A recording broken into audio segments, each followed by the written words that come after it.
നമസ്കാരം. രാജ്യത്തെ സമ്പദ് വ്യവസ്ഥ തകർക്കാനുള്ള ഗൂഢനീക്കങ്ങളാണ് രാഹുൽ ഗാന്ധിയും അദ്ദേഹത്തിന്റെ കൂട്ടരും ഹിൻഡൻബർഗ് റിപ്പോർട്ടിന്റെ പേരിൽ നടത്തുന്നതെന്ന് മുൻ കേന്ദ്രമന്ത്രി വി മുരളീധരൻ കടുത്ത വിമർശനം ഉന്നയിച്ചു. രാഹുൽ ഗാന്ധി ഇന്ത്യയിലെ നിക്ഷേപകരോട് വിപണിയിൽ നിന്ന് പിന്മാറാൻ ആവശ്യപ്പെടുന്നതിന് പിന്നിൽ ആരുടെ താൽപര്യം സംരക്ഷിക്കാനാണ് അദ്ദേഹം ശ്രമിക്കുന്നതെന്ന ചോദ്യവും മുരളീധരൻ ഉയർത്തി. ലോക്സഭയിലെ പ്രതിപക്ഷ നേതാവിന്റെ വീഡിയോ സന്ദേശം നേട്ടമുണ്ടാക്കുന്ന ഒരു ഗൂഢാലോചനയുടെയും ഭാഗമാണെന്ന് അദ്ദേഹം ആരോപിച്ചു. ഇന്ത്യയിലെ ഓഹരി വിപണിയിൽ നിക്ഷേപിച്ച സാധാരണക്കാരടക്കം ലക്ഷക്കണക്കിന് പേരുടെ കഠിനാധ്വാനമാണ് ഈ വിപണിയിൽ അടിഞ്ഞിരിക്കുന്നത്. അതിനെ തകർക്കാനുള്ള രാഹുൽ ഗാന്ധിയുടെയും കൂട്ടരുടെയും ശ്രമം ശരിവെക്കുന്നത് ഇന്ത്യയുടെ സമ്പദ് വ്യവസ്ഥയെ തകർത്ത് ആഗോള വിപണിയിൽ അപകീർത്തിയിലാക്കാനുള്ള ഗൂഢാലോചനയുടെ ഭാഗമാണ്. ഹിൻഡൻബർഗിന്റെ പ്രവർത്തന ശൈലി വിപണികളെ തളർത്തി അതുവഴി പ്രയോജനമുണ്ടാക്കുക എന്നതാണ്. ഈ മാർഗത്തിലൂടെയാണല്ലോ അവർ മുൻ വിവാദത്തിൽ കോടികൾ ശേഖരിച്ചത്. അതേസമയം അതിലെ ആരോപണങ്ങൾ തെറ്റെന്ന് വാദിക്കുമ്പോൾ വിവിധ അന്വേഷണങ്ങൾ അവരെ ശരിവെച്ചു. നമ്മുടെ സുപ്രീം കോടതി തന്നെ ഈ കണ്ടെത്തലിന് അടിത്തറ ഉറപ്പിച്ചിരിക്കുന്നില്ലേ? മുരളീധരൻ ചോദിച്ചു. രാജ്യത്തെ സമ്പദ് വ്യവസ്ഥയെ തകർക്കാനുള്ള ഒരു വിദേശ ഗൂഢാലോചനയുടെ ഭാഗമാണ് രാഹുൽ ഗാന്ധി. അഡാനി ഗ്രൂപ്പിനോടുള്ള തന്റെ അനാചാരപരമായ വിദ്വേഷം മറയ്ക്കാനായാണ് അദ്ദേഹം ഈ യുദ്ധം ചെയ്യുന്നത്. അഡാനിയുടെ ഓഹരികളിൽ നിക്ഷേപിച്ച ധാരാളം സാധാരണക്കാരുടെ ജീവിതങ്ങൾ തകർന്നു പോകുന്നു.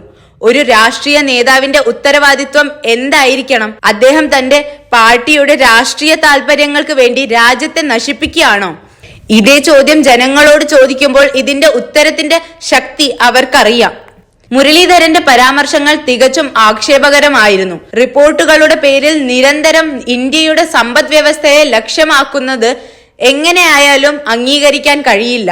രാഹുൽ ഗാന്ധിയും അദ്ദേഹത്തിന്റെ കൂട്ടരും ഇന്ത്യൻ വിപണികളെ തകർക്കാനുള്ള ഗൂഢാലോചനകളിൽ പങ്കാളികളാകുന്നു എന്നതാണ് വാസ്തവം. ഹിൻഡൻബർഗും ഈ ഗൂഢാലോചനയുടെ പ്രധാന ഊർജമാണ്. മുൻപുള്ള വിവാദങ്ങളിലും ഈ ഗൂഢനീക്കത്തിന്റെ പ്രകടമായ തെളിവുകൾ നമ്മൾ കണ്ടതാണ്. ഇന്ത്യൻ നിയമങ്ങൾ ലംഘിച്ചതിന് സെബി നൽകിയ നോട്ടീസിന് മറുപടി നൽകാതെ അതിന്റെ ചെയർപേഴ്സന് ഗൂഢനീക്കത്തിൽ കോടികളുടെ ലാഭമാണ് ഉണ്ടാക്കിയിരുന്നത്. ഈ തവണയും അതിന്റെ ആവർത്തനം മാത്രമാണ് നടക്കുന്നത്.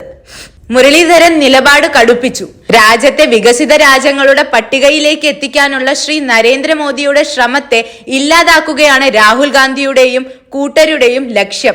മകൻ മരിച്ചാലും മരുമോളുടെ കണ്ണീർ കണ്ടാൽ മതി എന്ന് പറഞ്ഞതുപോലെ കോൺഗ്രസുകാരുടെ മനസ്സാണ് ഇതിനു പിന്നിൽ. ഹിൻഡൻബർഗിലെ പ്രധാന നിക്ഷേപകൻ രാഹുൽ ഗാന്ധിയുടെ സുഹൃത്ത് ജോർജ് സോറോസ് ആണെന്ന വിവരം ഞെട്ടിക്കുന്നതാണ്. ഒരു പ്രധാന രാഷ്ട്രീയ നേതാവ് വിദേശ ശക്തികളുമായി കൈകോർത്തിയിരിക്കുന്നതിൽ വലിയ ആശങ്കയുമുണ്ട്.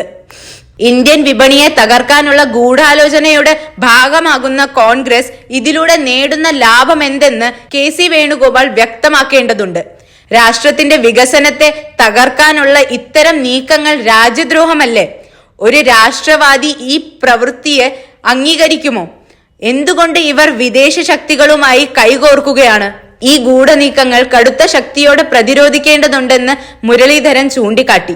മോദി സർക്കാർ ലക്ഷ്യമിട്ടിരുന്നത് ഇന്ത്യയെ വികസിത രാഷ്ട്രങ്ങളുടെ പട്ടികയിലേക്ക് എത്തിക്കുക എന്നതായിരുന്നു. അത് ഇന്ത്യൻ ജനതയുടെ ആഗ്രഹവുമാണ്.